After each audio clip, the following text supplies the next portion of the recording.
Dear viewers, তোমরা যারা WP এবং কেপি কনস্টেবল এসআইয়ের যে এক্সাম হতে চলেছে সেই পরীক্ষা দেবে, তাদের জন্য ইম্পর্টেন্ট কিছু MCQ, static GK MCQ. Static GK বলতে মূলত স্ট্যাটিক পার্ট এবং তার সঙ্গে সঙ্গে Indian history, geography, economics, polity, general science, current affairs সমস্ত বিষয়ের থেকে কিছু প্রশ্ন আমি এনেছি। মোট 50টি প্রশ্নের সেট, অর্থাৎ আজকের দিনে আমরা 50টি কোয়েশ্চেন আলোচনা করব। ঠিক এই ধরনের কোয়েশ্চেন সেট আমাদের চ্যানেলে আমরা ধীরে ধীরে আপলোড করেছি, তোমরা সেগুলো দেখে নেবে। মূলত পরীক্ষার আগে তোমরা যদি এই ধরনের কোশ্চেন সেটগুলো প্র্যাকটিস করে যাও, তাহলে তোমাদের মধ্যে যে প্রিপারেশন লেভেল কতটা সেটা তোমরা বুঝতে পারবে। এবং তার সাথে সাথে তোমরা এটাও বুঝতে পারবে যে তোমরা যখন বইগুলো পড়েছিলে ডেসক্রিপটিভভাবে, সেক্ষেত্রে সেই ডেসক্রিপটিভ পড়ার পর এমসিকিউ প্র্যাকটিস করার যে দক্ষতা সেটাও কিন্তু বাড়বে। তাই প্রত্যেককে প্রথমেই আমাদের এডুকেশন চ্যানেল শতভিসা এডুকেশনে ওয়েলকাম জানাচ্ছি এবং রিকোয়েস্ট করে রাখছি, এই ধরনের আপডেট পেতে অবশ্যই চ্যানেলটিকে সাবস্ক্রাইব করে রাখবে এবং যদি আজকের এই কোশ্চেন সেটটা ভালো লাগে তাহলে অবশ্যই ভিডিওটিকে লাইক করবে। এরপর আমরা কোশ্চেন সেটে যাব। আমাদের সেটের প্রথম প্রশ্ন, কোশ্চেন নাম্বার 1, সংবিধানে মৌলিক দায়িত্ব নেওয়া হয়েছে। Option A America, option B Russia, option C Ireland and D চীন। তোমরা প্রত্যেককে চেষ্টা করবে কতগুলো কোয়েশ্চেনে আনসার করতে পারছো সেগুলো তোমরা লিখে রাখবে, এতে তোমরা বুঝতে পারবে তোমাদের প্র্যাকটিস কতটা হয়েছে। আমরা জানি যে আমাদের কনস্টিটিউশন, যেটা ইন্ডিয়ান কনস্টিটিউশন, সেটা কিন্তু বিভিন্ন দেশের কনস্টিটিউশন থেকে নেওয়া হয়েছে, কিছু অংশ নেওয়া হয়েছে, সেখান থেকে নিয়ে সেটাকে রেকটিফাই করা হয়েছে এবং সেই অংশ ভারতীয় সংবিধানে নিয়ে আসা হয়েছে। আমরা জানি যে আমেরিকা, রাশিয়া, আয়ারল্যান্ড, দক্ষিণ আফ্রিকা, অস্ট্রেলিয়া এই সমস্ত দেশের সংবিধান থেকেই কোনো না কোনো প্রভিশন নেওয়া হয়েছে এবং ইম্পর্টেন্ট যেটা 1935 অর্থাৎ 1935 সালে যেটা ইন্ডিয়ান কাউন্সিল অ্যাক্ট, তার থেকেও কিন্তু বেশ কিছু প্রভিশন নেওয়া হয়েছে। আমরা জানি যে যদি প্রশ্ন আসতো যে এর মধ্যে কোথা থেকে কোনো কিছুই নেওয়া হয়নি, তখন উত্তর হতো চীন, কারণ আমরা জানি চায়না থেকে কিন্তু সংবিধানের কোনো প্রভিশন নেওয়া হয়নি। এবং এই যে মৌলিক দায়িত্ব অর্থাৎ ফান্ডামেন্টাল ডিউটি, এটা কিন্তু নেওয়া হয়েছে রাশিয়া থেকে। খুব ইম্পর্টেন্ট উত্তর option B Russia. Ireland important, Ireland আমরা জানি যে আয়ারল্যান্ড থেকে যেটা ইম্পর্টেন্ট বিষয় নেওয়া হয়েছিল সেটা হচ্ছে ডিপিএসপি অর্থাৎ নির্দেশমূলক নীতি, এখান থেকেও প্রশ্ন আসে। ঠিক একই রকমভাবে আমেরিকা থেকে যেটা নিয়ে হয়েছে সেটা হচ্ছে ফান্ডামেন্টাল রাইট। 2 নম্বর প্রশ্ন, সবুজ বিপ্লব প্রথম শুরু হয়। খুব ইম্পর্টেন্ট একটা কোয়েশ্চেন জিওগ্রাফির ক্ষেত্রে বা ইকোনমিক্সের ক্ষেত্রেও আমরা বলতে পারি। 5 ইয়ার প্ল্যান যেটা ছিল সেই জায়গা থেকে এই সবুজ বিপ্লব থেকে প্রশ্ন আসে, বা জিওগ্রাফির তো এটা একটা প্রশ্নই। সেই সবুজ বিপ্লব বা গ্রিন রেভলিউশন প্রথম কবে শুরু হয়? অপশন এ 1960-এর দশকে, অপশন বি 1950-এর দশকে, অপশন সি 1970 দশকে এবং অপশন ডি 1980 দশকে। মনে রাখতে হবে এই যে সবুজ বিপ্লব, সেই জায়গাটা খুব ইম্পর্টেন্ট, কারণ আমরা জানি যে প্রথম যে 5 ইয়ার প্ল্যানটা হয়ে গেল, ঠিক তারপরে আমরা জানি সেকেন্ড 5 ইয়ার প্ল্যান এবং তারপরে গিয়ে এলো থার্ড 5 ইয়ার প্ল্যান।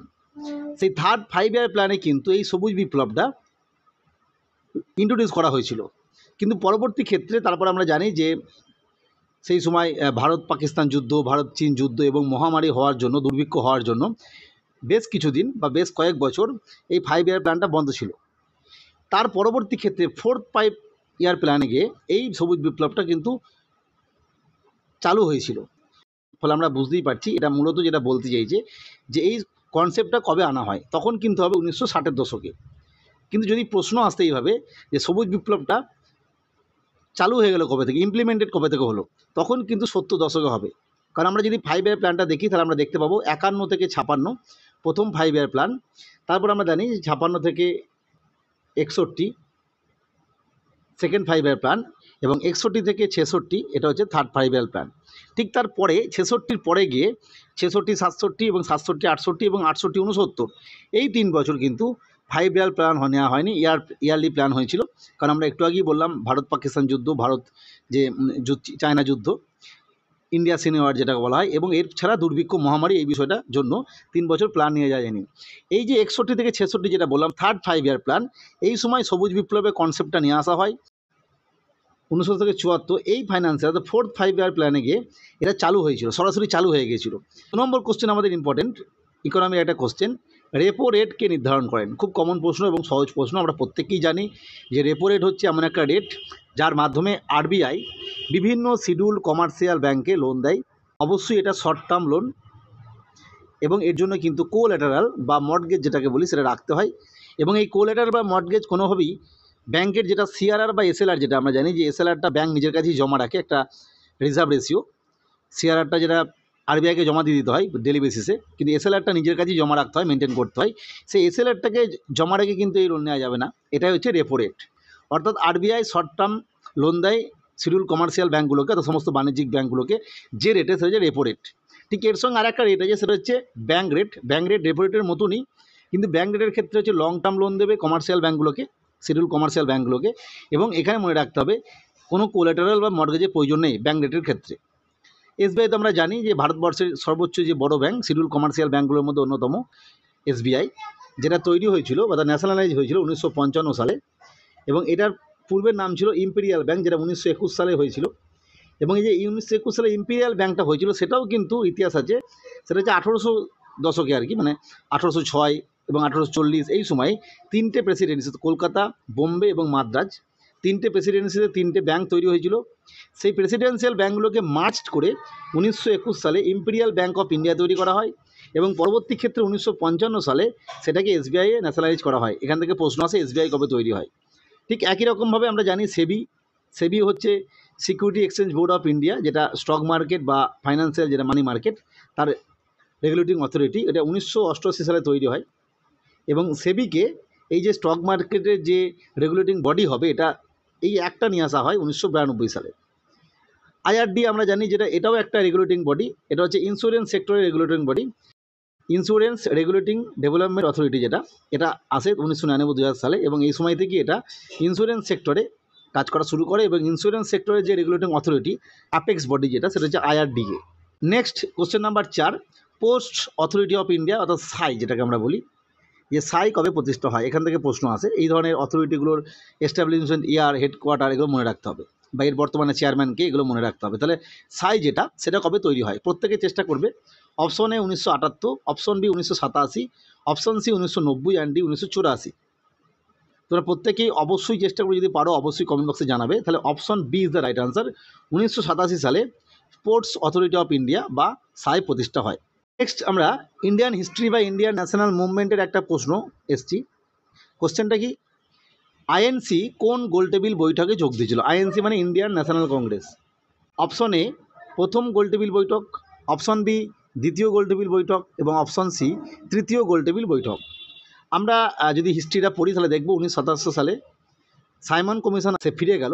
পরবর্তী ক্ষেত্রে আমরা জানি যে 14 দফা দাবি বা যে নেহরু রিপোর্ট তৈরি হয়েছিল মতিলাল নেহরুর নেতৃত্বে সংবিধান তৈরির ব্যাপারে, তারপরে আইএনসির সঙ্গে সমস্যা তৈরি হয়, এবং আইএনসি কিন্তু প্রথম গোলটেবিল বৈঠকে যোগ দেবে না বলে জানিয়ে দেয়। পরবর্তী ক্ষেত্রে দ্বিতীয় গোলটেবিল বৈঠকে আইএনসি যোগ দেয়, কিন্তু আমরা জানি এরপরেও পুনরায় সেই লখনৌ চুক্তি, লর্ড আরউইন ঘোষণা, এই সমস্ত বিষয় নিয়ে আবার মতপার্থক্য তৈরি হয়, এবং তৃতীয় গোলটেবিল বৈঠকেও কিন্তু আইএনসি যোগ দেয়নি। ফলে আমরা বুঝতেই পাচ্ছি right answer option B. Next question number 6, এটি একটি জেনারেল সায়েন্সের প্রশ্ন। দুধ নিম্নলিখিত কিসের মধ্যে পড়ে? অর্থাৎ কোন যে দ্রবণ, যেটা সলিউশন, সেখান থেকে প্রশ্ন আসে, সহজ প্রশ্ন, যে দুধ কিসের মিশ্রণ, বা দুধ কিসের মধ্যে পড়ে, বা যেটা আমরা বলি সাবানের ফেনা, সেটা কিসের মধ্যে পড়ে, বা ফোম, এটা কিসের মধ্যে পড়ে। এই ধরনের প্রশ্ন কিন্তু আসবে। কোনটা এমালসন, কোনটা এরোজল, কোনটা ফোম, কোনটা কঠিন সল, এগুলো একটু দেখে রাখবে। Option A emulsion, option B aerosol, option C foam, and D gel. মনে রাখতে হবে দুধ হচ্ছে ইমালসন, সঠিক উত্তর ইমালসন। নেক্সট কোশ্চেন নাম্বার 7, ভারতের বর্তমান রাষ্ট্রপতি মাননীয়া দ্রৌপদী মুর্মু মহাশয়া কততম রাষ্ট্রপতি? ইম্পর্টেন্ট প্রশ্ন। এই তমগুলো খুব ইম্পর্টেন্ট, কারণ যেগুলো প্রত্যেকেরই মনে থাকবে, রাষ্ট্রপতি বা প্রধানমন্ত্রী বা ভাইস প্রেসিডেন্ট, এগুলোর নাম জিজ্ঞাসা না করে বর্তমানে কততম এটা জিজ্ঞেস করছে। অপশন এ 14তম, অপশন বি 15তম, অপশন সি 12তম, অ্যান্ড ডি 16তম। আমরা প্রত্যেকেই জানি যে মাননীয় দ্রৌপদী মুর্মু মহাশয়া বর্তমানে 15তম প্রেসিডেন্ট ইন্ডিয়ার। জীবাশ্ম দেখা যায় কোন শিলায়? এই সেটের মনে হয় সবথেকে সহজ প্রশ্ন এটাই। অপশন এ আগ্নেয় শিলা, অপশন বি পাললিক শিলা, অপশন সি রূপান্তরিত শিলা, অ্যান্ড ডি কোনোটিই নয়। জীবাশ্ম যেটা দেখা যায় সেটা অবশ্যই উত্তর হবে অপশন বি পাললিক শিলা। নেক্সট কোশ্চেন নাম্বার 10, ভারতের পঞ্চায়েত ব্যবস্থা কত স্তরীয়? অর্থাৎ আমরা জানি যে পঞ্চায়েত ব্যবস্থা প্রথমের দিকে নির্দেশমূলক নীতিতে উল্লেখ করা ছিল ডিপিএসপিতে, পরবর্তী ক্ষেত্রে আমরা জানি 1992 সালে 73 এবং 74তম সংবিধান সংশোধনী অনুসারে এটাকে নিয়ে আসা হয়েছিল। সেই যে ডিপিএসপিতে লেখা পঞ্চায়েত ব্যবস্থা, বা পরবর্তী ক্ষেত্রে যে পঞ্চায়েত ব্যবস্থা এসেছিল, আমরা জানি যে বিভিন্ন যে কমিটি তৈরি হয়েছিল, মেহতা কমিটি, এই সমস্ত কমিটির ভিত্তিতে যে পঞ্চায়েত ব্যবস্থা বর্তমানে ভারত গ্রহণ করেছে, বিভিন্ন রাজ্যে পঞ্চায়েত ব্যবস্থা রয়েছে, সেটা কত স্তরীয়? অপশন এ 1 স্তরীয়, অপশন বি 2 স্তরীয়, সি 3 স্তরীয় এবং ডি 4 স্তরীয়, অর্থাৎ 1 টায়ার, 2 টায়ার, 3 টায়ার না 4 টায়ার। আমরা প্রত্যেকেই জানি যারা মোটামুটি 18 বছর বয়স হয়েছে প্রত্যেকেই আমরা ভোট দিই, কারণ যেহেতু ডব্লিউবি কেপি পরীক্ষা দেবে তোমাদের 18 বছর বয়স নিশ্চয় হয়ে গেছে। তোমরা জানো পঞ্চায়েতের সময় 3টে করে ভোট হয়, পঞ্চায়েত ভোটে, এবং 3টে ব্যালট পেপার থাকে 3টে কালারের। একটা থাকে পঞ্চায়েত সমিতি, একটা জেলা পরিষদ এবং একটা হচ্ছে জিপি, গ্রাম পঞ্চায়েত। এই 3টে নিয়েই কিন্তু পঞ্চায়েত ব্যবস্থা তৈরি হয়েছে, অর্থাৎ ত্রিস্তরীয় বা 3 টায়ার। অর্থাৎ গ্রাম পঞ্চায়েত যেটা একদম নিম্ন স্তর, তারপরে পঞ্চায়েত সমিতি যেটা ব্লক লেভেল, এবং তারপর জেলা পরিষদ যেটা জেলা লেভেল। এই যে 3টে, গ্রাম পঞ্চায়েতে যিনি প্রধান তাকে বলা হয় পঞ্চায়েত প্রধান, পঞ্চায়েত সমিতিতে যিনি থাকেন তাকে বলা হয় সভাপতি, এবং জেলা পরিষদ যিনি থাকেন তাকে বলা হয় সভাধিপতি। এখান থেকে প্রশ্ন আসে যে জেলা পরিষদের প্রধানকে কী বলা হয়, বা পঞ্চায়েত সমিতির প্রধানকে কী বলা হয়, বা গ্রাম পঞ্চায়েতের প্রধানকে কী বলা হয়। আর একটা বিষয়, পঞ্চায়েত সমিতির যিনি সভাপতি তিনি পদাধিকার বলে ওই ব্লকের যিনি ব্লক ডেভেলপমেন্ট অফিসার রয়েছেন, অর্থাৎ সমষ্টি উন্নয়ন আধিকারিক রয়েছেন, তার সমতুল্য। জেলা পরিষদ পদাধিকার বলে, জেলা পরিষদ যিনি সভাধিপতি তিনি পদাধিকার বলে ওই ডিস্ট্রিক্টের যিনি ডিস্ট্রিক্ট ম্যাজিস্ট্রেট রয়েছেন তার কিন্তু সমতুল্য। নেক্সট আমরা একটা ফোক ড্যান্স থেকে দেখব কোশ্চেন, নৌটাঙ্কি কোন রাজ্যের লোকনৃত্য? Option A Gujarat, option B Maharashtra, option C Kerala and D Uttar Pradesh. আমরা বুঝতেই পারছি গুজরাটের ইম্পর্টেন্ট একটা ফোক ডান্স হচ্ছে গরবা। এছাড়া আমরা জানি যে কেরালার ক্ষেত্রে স্নেক বোর্ড যেটা রেস, এছাড়া কেরালার ওনাম উৎসব এই সমস্ত রয়েছে। উত্তরপ্রদেশের ক্ষেত্রে ইম্পর্টেন্ট হচ্ছে নৌটাঙ্কি লোকনৃত্য। নৌটাঙ্কি ফোক ডান্সটা বিখ্যাত হচ্ছে উত্তরপ্রদেশে। নেক্সট কোশ্চেন নাম্বার 12, কোনারক উৎসব কোথায় কোন রাজ্যে পালিত হয়? একটা ফেস্টিভ্যাল, একটু আগে আমরা একটা ফোক ড্যান্স থেকে দেখলাম, এরপর একটা আমরা ফেস্টিভ্যাল থেকে দেখব। Option A Karnataka, option B Andhra Pradesh, option C Orissa and Tamil Nadu. আমরা এখান থেকে সহজেই বুঝতে পারছি যে কোনারক যেহেতু ব্যাপারটা রয়েছে, কোনারক সূর্য মন্দির আমরা জানি উড়িষ্যায় অবস্থিত। যারা পুরী বেড়াতে যাও তারা প্রত্যেকেই এখানে বেড়াতে যাও, কারণ সাইট সিন যে ব্যাপারটা থাকে সেখানে যারা দর্শনার্থী থাকে তারা যায়। অবশ্যই কোনারক উৎসবটা পালিত হয় উড়িষ্যায়। Right answer option C Orissa. Next question number 13, service কথাটি কোন খেলার সঙ্গে যুক্ত? ইম্পর্টেন্ট একটা ওয়ার্ড সার্ভিস, একটা স্পোর্টস ওয়ার্ড যেগুলো থাকে, টার্ম থাকে। এই সার্ভিস কথাটা অনেকগুলি খেলার সঙ্গে যুক্ত, কিন্তু বর্তমানে আমাদের যে অপশন রয়েছে সেই অনুযায়ী দেখতে হবে কার সঙ্গে যুক্ত। Option A volleyball, option B football, option C cricket and D kho kho. মূলত টেনিস, লন টেনিস, এই সমস্ত গল্ফ, এই সমস্ত খেলাতে কিন্তু সার্ভিস কথাটা যুক্ত। কিন্তু যেহেতু অপশনে এগুলো নেই, অপশনে ভলিবল আছে, তাহলে is the right answer. Volleyball খেলাতেও একটা ইম্পর্টেন্ট টার্ম, স্পোর্টস টার্ম হচ্ছে সার্ভিস। ভলিবল ছাড়া যদি লং টেনিস, টেবিল টেনিস এই সমস্ত ক্ষেত্রেও কিন্তু সার্ভিস কথাটা প্রযোজ্য। নেক্সট কোশ্চেন নাম্বার 14, সাধারণত উত্তর ভারতে সেপ্টেম্বর ও অক্টোবর মাসে 9 রাত ও 1 দিন ব্যাপী যে উৎসব হয় তার নাম কি? ইম্পর্টেন্ট একটা কনসেপ্ট, এই জায়গা থেকে কিন্তু বহুবার প্রশ্ন আসে। Option A Dussehra, option B Navratri, option C Hornbill উৎসব অ্যান্ড ডি রামলীলা। আমরা যদি অপশনগুলো একবার দেখে নিই সেক্ষেত্রে আমরা দেখব যে এই যে হর্নবিল উৎসব এটা হচ্ছে নাগাল্যান্ডের একটা বিখ্যাত উৎসব, হর্নবিল উৎসব। এছাড়া রামলীলা আমরা জানি উত্তর ভারতেই পালিত হয়, ঠিক যেই সময় কথা বলছি সেই সময়ই এটা হয়। নবরাত্রি এবং দশেরা ঠিক সেই সময়ই হয়, এবং এদের সঙ্গে এদের একটা সম্পর্ক আছে, সেটা আমরা একটু আলোচনা করে নেব। যে সময় পশ্চিমবঙ্গে বা ভারতের যে সমস্ত রাজ্যে দুর্গাপূজা হয় আর কি, সেখানে মহালয়া বলে একটা জিনিস পালিত হয়।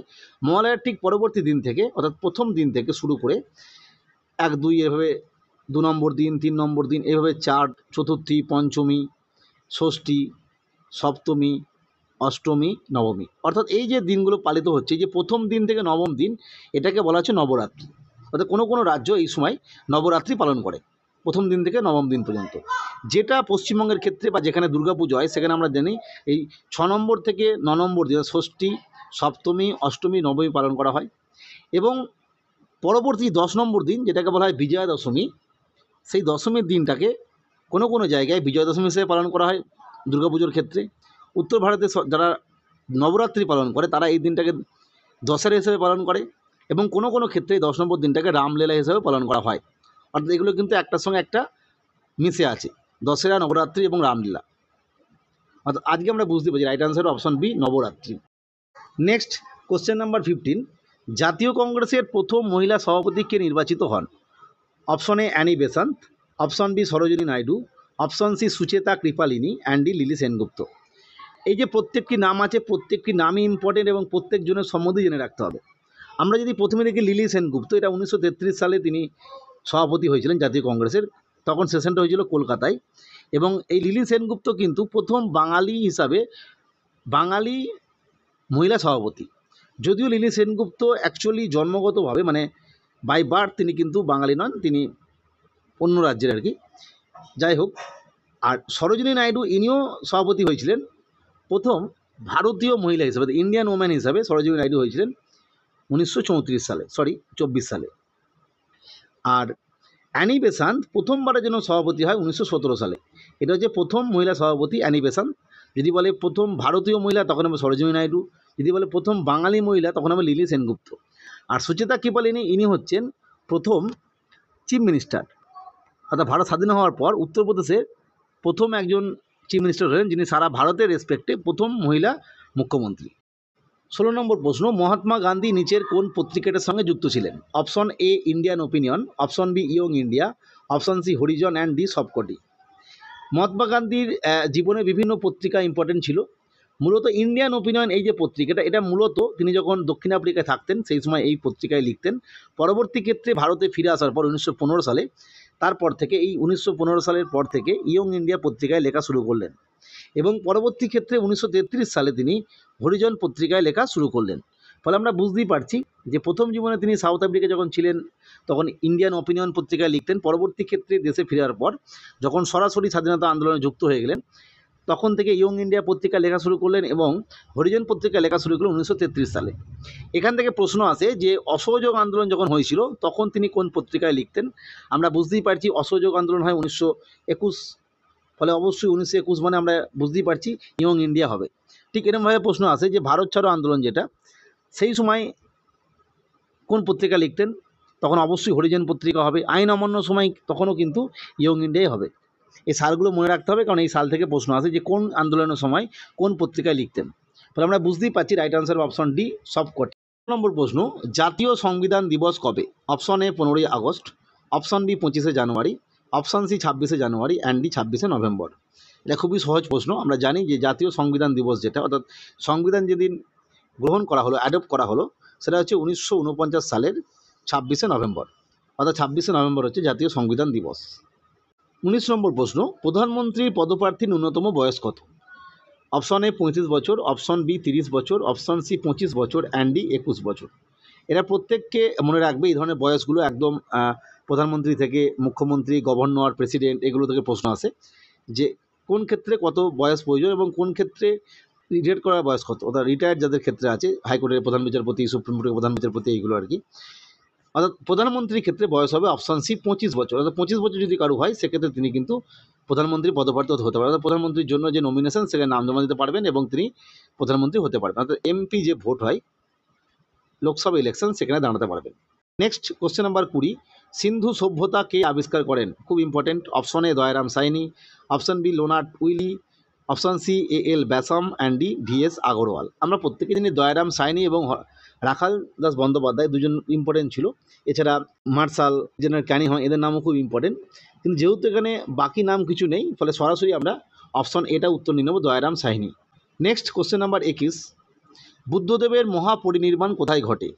Option A Rajgriha, option B Bodh Gaya, C Sarnath এবং কুশিনগর। খুবই সহজ প্রশ্ন, মহাপরিনির্বাণ ঘটে কিন্তু অপশন ডি কুশিনগরে। 22 নম্বর প্রশ্ন, শকাব্দ কবে চালু হয়? Option A 78 AD, option B 58 AD, option C 27 BC and D 73 BC. আমরা প্রত্যেকেই জানি যে 78 এডিতে শকাব্দ চালু হয়। এদের মধ্যে কোনটি পুরনো রাজবংশ? অপশন এ মৌর্য, নন্দ, গুপ্ত এবং সাতবাহন। আমরা এটা যদি আমরা রাজবংশের যে ইতিহাসটা মনে রাখি তাহলে আমরা দেখব যে নন্দ বংশের যে শেষ সম্রাট ধননন্দকে পরাজিত করে চন্দ্রগুপ্ত মৌর্য বিষ্ণুগুপ্ত, কৌটিল্য বা চাণক্যের সহযোগিতায় মৌর্য বংশ প্রতিষ্ঠা করে। তারপরে আসে গুপ্ত বংশ, তারপরে সাতবাহন। এবং এই যে চন্দ্রগুপ্ত মৌর্য যখন মৌর্য বংশ প্রতিষ্ঠা করছে সেই সময় যার কথা বলা হচ্ছে বিষ্ণুগুপ্ত, চাণক্য বা কৌটিল্য। এই যে বা শব্দের অর্থ হচ্ছে এই যে তিনটে নাম বলা, তিনজনই যে একই ব্যক্তি সেটা নিয়ে কনফিউশন আছে। যাই মনে করা হয় তিনজনে একই জন ছিল। তো আমরা বুঝতেই পারছি সব থেকে পুরনো হচ্ছে নন্দ, নন্দর পরে কিন্তু আসে মৌর্য, অর্থাৎ option B is the right answer. 24 নম্বর প্রশ্ন, একদম স্ট্র্যাটেজিকের প্রশ্ন, প্রত্যেকে এটা মুখস্থ রাখতে হবে যে খাজুরাহ মন্দিরকে নির্মাণ করেন? Option A Holkars, option B Bundela, option C Chandela and D Rashtrakuta. আমরা প্রত্যেকে এটা মুখস্থ করতে, বিভিন্ন যে মন্দিরগুলো ছিল সেই মন্দিরের ক্ষেত্রে খাজুরাও মন্দির হচ্ছে চান্দেলাদের সৃষ্টি। Option C is the right answer. Next question number 25, জনম সাক্ষী কার জীবনী? Option A Guru Nanak, option B Guru Angad, option C Guru Gobind Singh and D তেগ বাহাদুর। দশম শিখ গুরু বা 10জন শিখ গুরু ইম্পর্টেন্ট, এদের নামগুলো এবং বিভিন্ন যে গ্রন্থ ছিল এবং বিভিন্ন জনের যে বিভিন্ন কে খালসা তৈরি করে, কে লঙ্গরখানা তৈরি করে, এগুলো কিন্তু প্রশ্ন আসে। জনম সাক্ষী গুরু নানকের জীবনী। কোশ্চেন নাম্বার 26, শাহনামা গ্রন্থের লেখক কে? উদ্বি, option B Ferdowsi, option C Al Biruni and D Baruni. এটা খুব ইম্পর্টেন্ট এবং কমন প্রশ্ন, পিএসসির বহু পরীক্ষায় এসছে যে শাহনামা এই গ্রন্থের লেখককে। রাইট আনসার অপশন বি ফিরদৌসি হচ্ছে শাহনামা গ্রন্থের লেখক। নাম্বার 27, জাতীয় কংগ্রেসের প্রথম ভাঙন কবে হয়? অপশন এ 1907, 1918, 1939 এবং 1985। আমরা প্রত্যেকেই এটা জানি যে 1907 সালে প্রথম যে স্প্লিট হয় জাতীয় কংগ্রেসের, নরমপন্থী এবং চরমপন্থী ভেঙে যায়। 1918 সালে আমরা জানি যে এসএনবি বেরিয়ে যায়, এটাও একটা ভাঙন। এবং 1939 সালেও জানি আমরা আমাদের প্রিয় নেতাজি বেরিয়ে আসে, অর্থাৎ এটাও একটা ভাঙন। মূলত প্রথম ভাঙন বলতে এই 1907 সালে যে সুরাট স্প্লিট বলা হয়, সুরাট ভাঙন, নরমপন্থী এবং চরমপন্থীদের মধ্যে যে বিভেদ এবং তা থেকে যে ভাঙন, সেটাই হচ্ছে প্রথম ভাঙন, এটা 1907 সালে হয়। নেক্সট কোশ্চেন নাম্বার 28, ঢাকায় অনুশীলন সমিতি কে তৈরি করেন? Option A Pulin Bihari Das, option B Ashwini Kumar Dutta, option C Pramodnath Mitra and D Barindra Kumar Ghosh. Anushilan সমিতিটা খুব ইম্পর্টেন্ট, কারণ ওই সময় অনুশীলন সমিতি পরপর তৈরি হওয়ার পর থেকে আমরা জানি বিভিন্ন যে গুপ্ত সমিতি তৈরি হচ্ছিল 1900 সালের পর থেকে, এই জায়গায় বিভিন্ন সমিতি তৈরি হয়েছিল, সেগুলো কিন্তু মুখস্থ করতে হবে। ঢাকার যে অনুশীলন সমিতি সেটা তৈরি করেছিল option B Pulin Bihari Das is the right answer. Next জিওগ্রাফির একটা কোশ্চেন, রেগুর মৃত্তিকা কী চাষের জন্য উপযুক্ত? অপশন এ বাদাম, অপশন বি কার্পাস, অপশন সি চা অ্যান্ড ডি কফি। এটা খুবই কমন প্রশ্ন জিওগ্রাফির ক্ষেত্রে। মূলত গুজরাটের নিচের দিকে অর্থাৎ দক্ষিণ ভাগে মহারাষ্ট্রের দিকে কার্পাস চাষ বিখ্যাত এবং এইখানে যেটা মাটি রেগুর মৃত্তিকা, অর্থাৎ option B is the right answer. Next question number 30, ভারতীয় বন্য গাধা বা ওয়াইল্ড অ্যাস কোথায় দেখতে পাওয়া যায়? Option A Sundarban, option B কচ্ছের রান, অপশন সি থার মরুভূমি অ্যান্ড ডি মেঘালয় মালভূমি। এই যে ওয়াইল্ড অ্যাস বললাম, এটা হচ্ছে এন্ডেমিক পিসিস, একটা এন্ডেমিক পিসিস হচ্ছে কচ্ছের রানের, এটা হচ্ছে এন্ডেমিক পিসিস। কচ্ছের রানে হচ্ছে দেখা যায় ভারতীয় বন্য গাধা, অন্য জায়গাতেও দেখা যায়, কিন্তু কচ্ছের রানের এন্ডেমিক পিসিস হচ্ছে বন্য গাধা, হচ্ছে এন্ডেমিক পিসিস কচ্ছে। নেক্সট কোশ্চেন নাম্বার 32, 2011 সালের জনগণনা অনুযায়ী সর্বনিম্ন জনসংখ্যা কোথায় দেখা যায়, অর্থাৎ lowest population? Arunachal Pradesh, option B Sikkim, C Tripura and D Nagaland. আমরা বুঝতেই পারছি যেহেতু সর্বনিম্ন জনসংখ্যা বলেছে, right answer option B Sikkim. যদি পপুলেশন ডেন্সিটি বা জনঘনত্ব বলতো, লোয়েস্ট পপুলেশন ডেন্সিটি, তখন হতো কিন্তু অরুণাচল প্রদেশ। কোশ্চেন নাম্বার 33, বাদাম উৎপাদনে প্রথম রাজ্য কোনটি? খুব ইম্পর্টেন্ট এবং সহজ প্রশ্ন। অপশন এ গুজরাট, মহারাষ্ট্র, কর্ণাটক এবং অন্ধ্রপ্রদেশ। বাদাম উৎপাদনে আমরা জানি right answer option B Gujarat, কারণ আমরা বহু আগে একটা ট্রিক্স শিখেছিলাম, গুজরাট এবং গ্রাউন্ড নাট, অর্থাৎ গুজরাটের জি, নাটেরও জি, অর্থাৎ জি। পরবর্তী প্রশ্ন, পার্ল সিটি কাকে বলা হয়? Option A Hyderabad, option B Mumbai, C Kochi and D Kandla. Pearl city বলে যে আমরা বুঝতেই পারছি, right answer option A Hyderabad. Next 36 নম্বর প্রশ্ন, বছরে দুবার বৃষ্টিপাত হয় কোন রাজ্যে? Option A Assam, option B Tamil Nadu, C Jharkhand and D Paschimbanga. এটাও খুব সহজ প্রশ্ন, আমরা জানি দক্ষিণ পশ্চিম মৌসুমী যখন প্রবেশ করে তখন একবার তামিলনাড়ুতে বৃষ্টিপাত হয় এবং যখন শীতকালে ফিরে আসে সেই সময় কিন্তু এই যে বে অফ বেঙ্গল থেকে ওপর দিয়ে আসে, সেই সময় এখানকার জলীয় বাষ্প সংগ্রহ করে তামিলনাড়ুতে একবার বৃষ্টিপাত হয় করমণ্ডল উপকূলে। এই যে উপকূল হিসাবে আসে তখন হবে করমণ্ডল উপকূল, তাহলে আমরা বুঝতে পারছি right answer option B Tamil Nadu. 37 নম্বর প্রশ্ন, ঝুম কি? এক ধরনের কৃষিকাজ, এক ধরনের মৃত্তিকা, এক ধরনের উপজাতি, এক ধরনের ধ্রুপদী সংকেত। ঝুম এটাও কমন প্রশ্ন, একটা আদিবাসী অধ্যুষিত এলাকার চাষ, সেটা হচ্ছে এক ধরনের কৃষিকাজ। স্ল্যাশ অ্যান্ড বার্নিং পদ্ধতিতে যে চাষ হয় এটা হচ্ছে কৃষিকাজ, ঝুম। নেক্সট কোশ্চেন নাম্বার 38, হীরাকুদ বহুমুখী নদী পরিকল্পনা তৈরি হয়েছে। হীরাকুদ আমরা প্রত্যেকেই বুঝতে পারছি, right answer option A Mahanadi. 39 নম্বর প্রশ্ন, ভারতবর্ষের প্রথম সাধারণ নির্বাচন কত সালে অনুষ্ঠিত হয়? Option A 1950, option B 1952, option C 1953 and D 1948। এখানে একটা বিষয় বলার আছে, সাধারণ নির্বাচনটা শুরু হয়েছিল 1951 সালে এবং এটা শেষ হয় বা রেজাল্ট ঘোষণা হতে হতে 1952 সাল পর্যন্ত চলে এসেছিল। ফলে যেহেতু 1951 সাল নেই, আমরা ধরে নেব রাইট আনসার অপশন বি 1952। ভারতের কোন শহরে প্রথম মেট্রো রেল চালু হয়, পাতাল রেল চালু হয়? Option A Kolkata, B Mumbai, C Delhi and D Chennai. এটাও সহজ প্রশ্ন, প্রথম যদি বলে সেক্ষেত্রে হবে কলকাতা, রাইট আনসার কলকাতা। যদি বলতো দক্ষিণ ভারতের কোনো শহর, সাউথ ইন্ডিয়ার কোনো একটা শহরে, তখন হবে Chennai, option D. Next question number 42, CTBT কিসের সঙ্গে যুক্ত? এটা একদম খুব সহজ প্রশ্ন এবং বহু আগে এই প্রশ্নটা আসতো। অপশন এ নিউক্লিয়ার অস্ত্র, অপশন বি কেন্দ্রীয় কর, অপশন সি আন্তর্জাতিক সংস্থা এবং ডি কোনোটিই নয়। রাইট আনসার অপশন এ নিউক্লিয়ার অস্ত্র। এটা নিউক্লিয়ার অস্ত্র রিলেটেড একটা ব্যাপার ছিল, সেই সময় চুক্তি হয়েছিল। এই প্রশ্নটা হয়তো এই মুহূর্তে আর ইম্পর্টেন্ট নয়, কিন্তু বহুবার পিএসসিতে এসছে, সেই জন্য এটা রাখা হয়েছে। নেক্সট কোশ্চেন নাম্বার 43, কোন রাজ্যে প্রথম লোকায়ুক্ত তৈরি হয়? Option A Maharashtra, B Bihar, C Andhra Pradesh and D Kerala. আমরা লোকায়ুক্ত এবং লোকপালের নিয়ে ডিটেলস ভিডিও তৈরি করেছি, তোমরা দেখে নেবে, তাহলে বুঝতে পারবে এদের কার্য অ্যাক্টিভিটিটা কী আছে, এদের লিমিটেশন কী আছে। এই যে লোকায়ুক্ত প্রথম তৈরি হয় কিন্তু মহারাষ্ট্রে, option A is the right answer. Bangladesh কত সালে তৈরি হয় বা স্বাধীন হয়? তৈরি হয় বলতে আলাদা ব্যাপার। 1948, 1971, 1950 এবং 1990। আমরা জানি যে 1947 সালে যেটা হলো সেটা হচ্ছে পাকিস্তান, তার দুটো ভাগ, একটা হচ্ছে ইস্ট পাকিস্তান, একটা হচ্ছে ওয়েস্ট পাকিস্তান। এই যে ইস্ট পাকিস্তান যেটা পরবর্তী ক্ষেত্রে মুক্তিযুদ্ধের মাধ্যমে 1971 সালে বাংলাদেশে পরিণত হয়। 46 নম্বর প্রশ্ন, জাতীয় ভোটার দিবস কবে পালিত হয়? অপশন এ 26শে নভেম্বর, 25শে জানুয়ারি, 2রা ফেব্রুয়ারি অ্যান্ড ডি 26শে জানুয়ারি।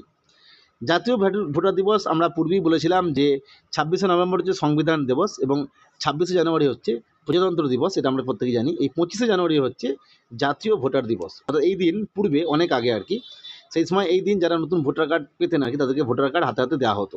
বর্তমান সময় দেওয়া হয়, কিন্তু সেটা অনলাইন সিস্টেম এসে গেছে বা পোস্ট অফিসের মাধ্যমে পাঠানো হয়, আলাদা ব্যাপার। এই দিনটাকে জাতীয় ভোটার দিবস হিসাবে পালন করা হয়। নেক্সট 47 নম্বর প্রশ্ন, কলকাতা বিশ্ববিদ্যালয় কত সালে তৈরি হয়? Option A 1857, option B 1818, 1885 and 1835। Kolkata বিশ্ববিদ্যালয় ছাড়াও আরও তিনটে যে প্রেসিডেন্সি ছিল, সেখানে তিনটে বিশ্ববিদ্যালয় তৈরি হয়েছিল 1857 সালে। মূলত 1854 সালে যে উডের ডেস্পা ছিল তার ভিত্তিতে কিন্তু এই বিশ্ববিদ্যালয়কে তৈরি হয়েছিল। দ্য লাস্ট সাপার ছবিটি কে এঁকেছিলেন? Option A Nandalal Bose, Leonardo da Vinci, Pablo Picasso and D Abanindranath Thakur. এই যে পেইন্টার যেগুলো, সেখান থেকে প্রশ্ন আসবে। লাস্ট সাপার আমরা প্রত্যেকেই জানি, option B is the right answer, Leonardo da Vinci. Abanindranath ঠাকুরের আমরা জানি বিখ্যাত ছবি ভারত মাতা। নন্দলাল বসুর একটা প্রশ্ন আছে যে সহজপাঠ যে বইটা বর্তমানে পশ্চিমবঙ্গ সরকারের বিভিন্ন স্কুলে, সরকারি স্কুলে পড়ানো হয়, সেই ছবিগুলো যিনি এঁকেছিলেন তিনি হচ্ছেন Nandalal Basu. Next question number 49, RBI কত সালে তৈরি হয়? অপশনে 1948, 1935, 1949 এবং 1955।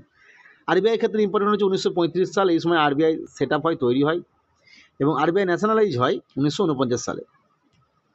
দুটো থেকেই প্রশ্ন আছে, তাহলে তৈরি হয় বললে 1935, জাতীয়করণ কবে হয় বলে 1949। আজকের সেটের শেষ প্রশ্ন, ভারতের প্রথম লোকসভার স্পিকার কে ছিলেন? Option A Sarvepalli Radhakrishnan, option B doctor Rajendra Prasad, option C Sukumar Sen and D G V Mavalankar. ভারতের প্রথম লোকসভার স্পিকার যেহেতু বলেছে, আমরা বুঝতেই পারছি প্রথম লোকসভার স্পিকার হলেন G V Mavalankar, right answer. Sukumar Sen প্রথম নির্বাচন commissioner ECI. Doctor Rajendra Prasad আমরা বুঝতেই পারছি প্রথম প্রেসিডেন্ট, এবং সর্বপল্লী রাধাকৃষ্ণন প্রথম ভাইস প্রেসিডেন্ট। এছাড়া রাধাকৃষ্ণন হচ্ছেন প্রথম ভারতরত্ন যারা পেয়েছিলেন তিনজন, তাদের মধ্যে একজন, এবং এনার জন্মদিনেই কিন্তু টিচার্স ডে পালন করা হয় 5 সেপ্টেম্বর। যাই হোক, আজকে আমরা আলোচনা করলাম এই বিষয়গুলো। পরবর্তী আপডেট পেতে চ্যানেলটিকে সাবস্ক্রাইব করে রেখো। ভিডিওটি দেখার জন্য প্রত্যেককে অসংখ্য ধন্যবাদ।